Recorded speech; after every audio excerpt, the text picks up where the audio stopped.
Good morning, guys. Little Tom of the camera here, coming to you from my little office desk. And I'm just looking at this article on my computer about the two-tier justice as carried out by your Labour Prime Minister, Keir Starmer. Star the crook, in other words. But this is a dad who didn't take part in any of the violence, the recent violence, and but he did wave the English flag while confronting police. But he's in prison now for 2 years, and his children go without their father. Hugh Edwards, the journalist, walked free for what should most of us would believe is the worst crime. And it's this isn't two-tier justice, what is? And then ask what we think. But you know, the sad part about it is 95% of the people in this country either don't care, or they're not interested, or they don't know how corrupt the judicial system is in this country. You read about the odd cop pitching someone up, or the odd cop nicking something because they feel they've got impunity to walk into a store and get away with it because they know how simple it is if they go into a supermarket. So we all know about that. We know that they fit people up. It's accepted practice. It's been going on for years.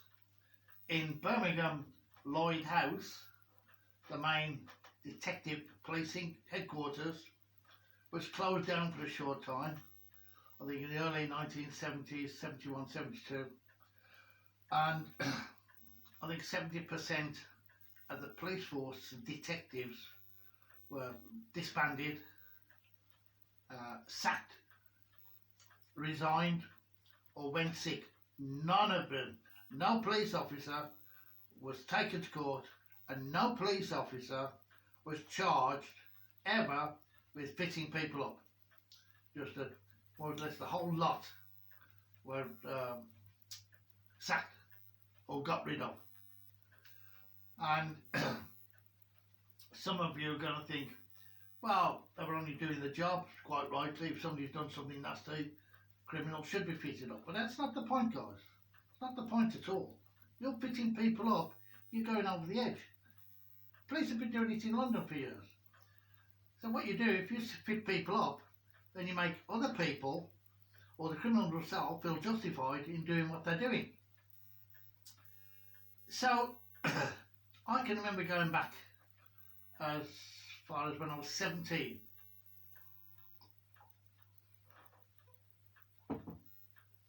When me and my younger brother were stopped, and we were driving on our way to Skegness to get a job at Butlins, and the police stopped us, and I got some watches that my dad, who was a general dealer, had given me to sell to make some money. And the cops asked where we got the watches, and I told them, no problem. I was taken back to the police station, and 2 watches were nicked. And young Kenny was furious, my young brother, and I couldn't do anything about it. And I told him, I said, look, waste of time, there's too many of them, and we're going to stand no chance. So that was one of my early experiences of corrupt police. And I mention it in my book. This is Against the Odds, from the slums of Summer Lane. And I go into quite detail with a lot of references about it. And also, as I've got older, I mention it again, is in this book, we climbed the climb up and away. Again, the climb up and away from the slums of Summer Lane. And it details quite a few incidents of corrupt police, what they get away with. So I know all about corrupt police. I've also known for some time about the corruption in the legal system in this country and how unfair and biased the legal system is. We've known about this for many years with the black people. The legal system has been against the black people who we invited into this country many years ago on a good ship, Lollipop. But they know they're not wanted in the country. So this feeling of resentment and bitterness may be gradually receding now over the last 30, 40 years. But there has been that resentment. And when something's gone off, the police have picked on the black people, the black community. I even had one police officer visit my house once over a driving offence, a minor driving offence, to collect a fine. And thinking I was this middle class businessman, he started chuckling how he was looking forward to policing the forthcoming riots over Handsworth at the time.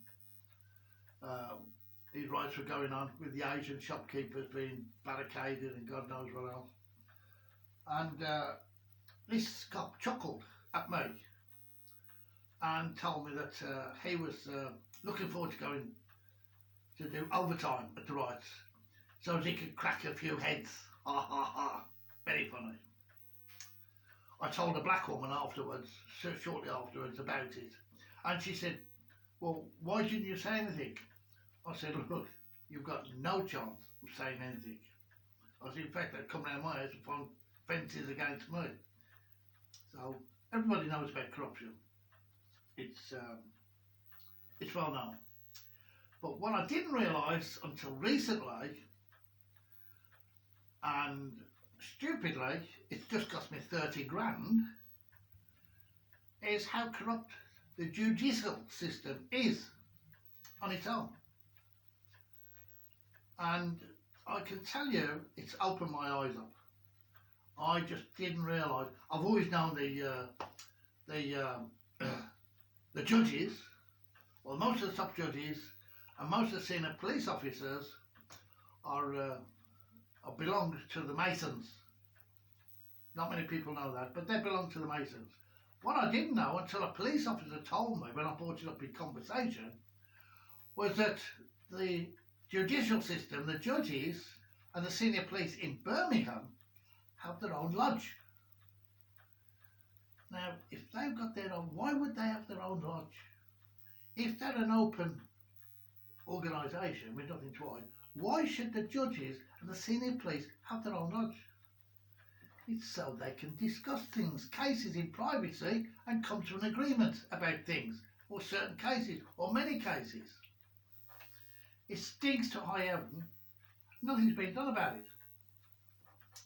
And yesterday, it came full circle basically, when I had to attend a court in Liverpool brought by a solicitor in an action which we're talking about a matter of 1,500 quid. 1,500 quid, and it's cost me 30 grand, which I've got to pay because they put an injunction on my property and a seizure order. So, how about that? But I'll discuss this in another video, which I'll carry on shortly because it's a bit technical, it's a bit involved, but it makes you realise how the judges and solicitors in this country work together. It's probably the same in America, maybe not. But your justice in this country is not open, it's not above board, and it's not entirely fair. It's two-tier. And that's what the question is all about. So there you have it, guys. Look out for my next video and see how corrupt the judicial system is and how it works in this country. And also the power and influence of solicitors on a no-win, no-fee basis. Especially that go-to place to win your case, which is Liverpool. Because it's corrupt in every sense of the word. everybody knows that thieves come from Liverpool.